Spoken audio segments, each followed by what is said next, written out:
Hi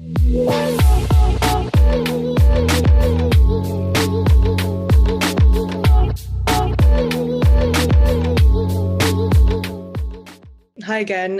It's so great to see you. It's only been a year since I last met you in, I think, Turning Red's premiere in London, and it's already been nominated for so many awards, including the Oscar Academy Award for Best Anime Feature. Like, congratulations.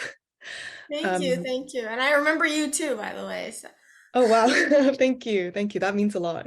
Well, just to introduce myself again, I'm Steph. I'm the founder of Asians in Britain, which is a platform that was created to amplify British Asian voices in hopes to empower and inspire Asians in the UK. Thank you again for taking your time to sit down and chat with me today. Anyways, just a quick recap for my audiences. Turning Red is a coming of age film that explores the adolescence of Meilin Lee, a young Chinese Canadian girl. It is also the first Pixar feature film with a predominantly Asian cast. So I guess, Rosalie, I would love to know what was your experience of bringing the female character May to life, and are there any moments in the film where you felt particularly connected to or challenged by the character you played? Yeah, I would say the whole experience has been really rewarding and really interesting because this was my first animated role, and what an animated role to be the first one. But I would say that I think the process and the fact that I've been voicing her for over 3 to 4 years, um, and being able to connect with her because I feel like at this point, after 3 or 4 years, I sort of I don't know how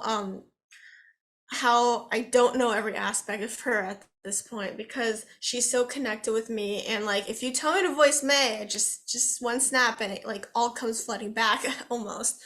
And so overall, very rewarding, and I'm very lucky that Pixar and Domishi gave me this opportunity to voice May, but also really challenging because I feel like what a lot of people don't realize is, honestly, out of all the acting jobs I've ever done, this was the hardest, and it wasn't just because it was Pixar. I think original animated projects and the perfection that Pixar wants is is why I would say each line like 10, 20 times and then move on and then do that for maybe like 2, 4 hours. And that intensity really honestly brought out my love for acting. So I'm really lucky to be able to do that.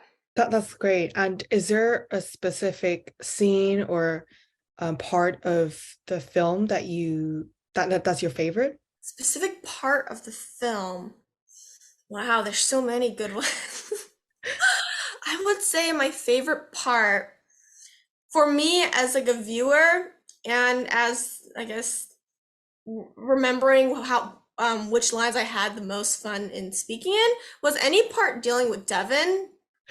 Any part, whether she's drawing the fan art, whether she's getting caught by her mom, whether the face winks at the fan art she draws winks at her. I think that was some of the funniest scenes I ever recorded. And I remember seeing those scenes very, very I remember seeing those scenes in the beginning of production, like very early on. So Domi always had that in mind, which I think is so I'm so glad it made it to the final product. Yeah, I think that was one of my favorite scenes as well, especially when you said the fan art like winked at her. I think that was really, really funny. Um, I guess like I'm also interested to know, obviously, every time when there's a film coming out, different people have different views towards it. And there are some viewers who felt that, the film Turning Red is a bit too mature or even like quote unquote inappropriate for younger audiences because even though the words specifically like period or puberty are never actually mentioned, it's hinted by May, like, transforming into a red panda or her mother giving her pads. And I guess as a young person yourself, how do you feel about that? Yeah, when I was actually, it was interesting. Before the movie released, I was like thinking, what stuff could be controversial in this? But oddly, being too mature was never one thing I thought about. And it's because the topic of puberty is dealt with children. Children are the ones that go through puberty. And there's nothing wrong with making sure they're aware that this huge awkward change is going to happen. And I'm lucky in my household that it wasn't dealt as this like taboo subject. So I was never uncomfortable with it.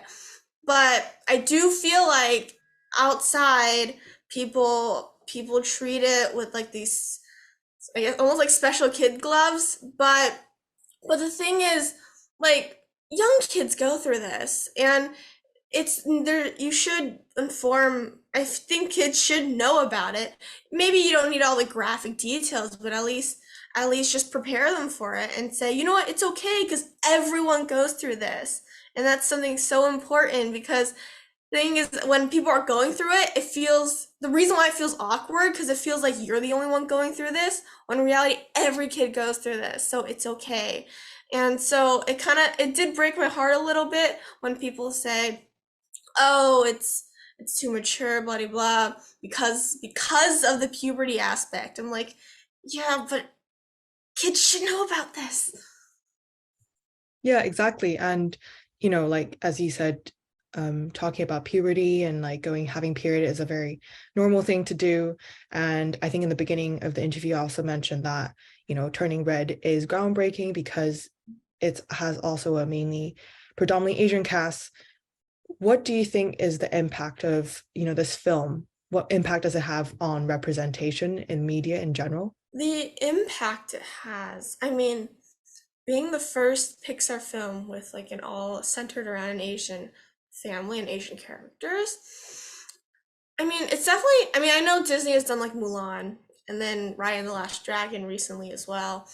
But I just hope that Pixar and Disney and other big companies start giving creators, new creators with new ideas and fresh stories, the chance to make that happen. Because at the end of the day, the fact that it all started with Domi getting the chance to make Bao the short, and just that, and people loved it, and so then like, oh wow, you did great, you're talented, people love your work. Here's a movie.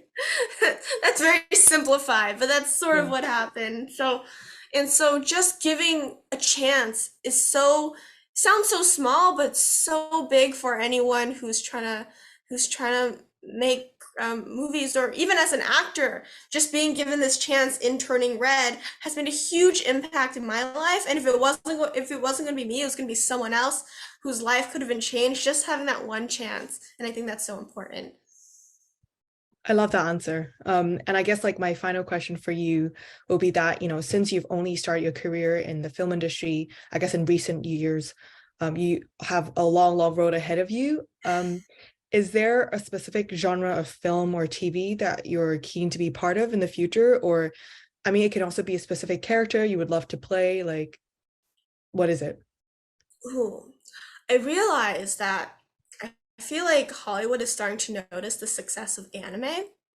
Hmm. And originally, I'm like, oh, I really want to do the English dubbing of anime, which I still totally would love to try. But now they're doing a lot of live action anime. Yeah. Like, recently, the My Hero Academia was released as it was announced as a live action anime. And I'm sure it's not going to be the last, and people are going to continue doing this.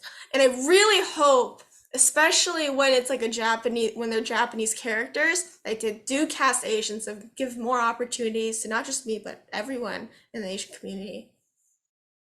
Oh, that's actually great. I think, you're absolutely right. I think it's a huge industry to like explore as well. And there's so many animes or even webtoons out there. So yeah, I look forward to that. Anyways, thank you so much for your time today. I'm so excited to see what the future holds for you, and I really look forward to seeing your career grow. Thank you so much. Thank you so much, Steph. Thank you.